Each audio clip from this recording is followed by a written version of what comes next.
Josh Wilson, good to be talking to you at long last. First of all, to Gonski. It does rather seem that Labor would prefer there be no deal rather than even the Gonski 2.1 sweetened proposal being put forward by Simon Birmingham now, simply because it'd be easier to beat the government around the head with the education stick at the next election.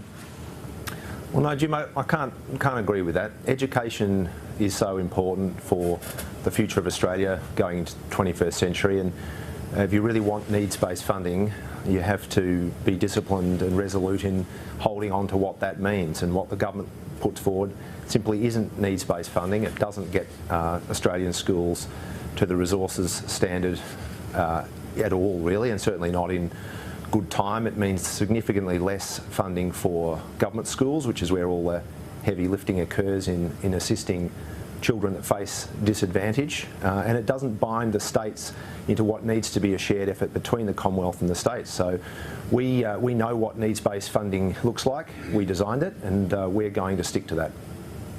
But it is a corrupted deal that was negotiated by the Gillard government, is it not? Because you did not dare take on the richer private schools, and therefore they are getting more than they deserve, and consequently there is less in the pot for needier schools. No, I can't agree with that. I mean, our plan would have seen all schools reach the resourcing standard by 2019, I think in Victoria 2022, and we were focused on what must be the principle of needs-based funding, which is ensuring that you get to an independently assessed resources standard, and that you put the funding effort and the organisational effort in assisting those children that face the greatest disadvantage. That was our plan. And we are going to stick to arguing for that plan. We're not going to accept the con and the fraud that the Turnbull government would like to perpetrate on the Australian people. Well, what do you say then to Education Minister Simon Birmingham, who says that Catholic schools, for example, get a $1.2 billion boost over the next 4 years and $3.4 billion over the next decade? And of course it's the Catholic sector which has been most vocal in opposing the deal being proposed by the government.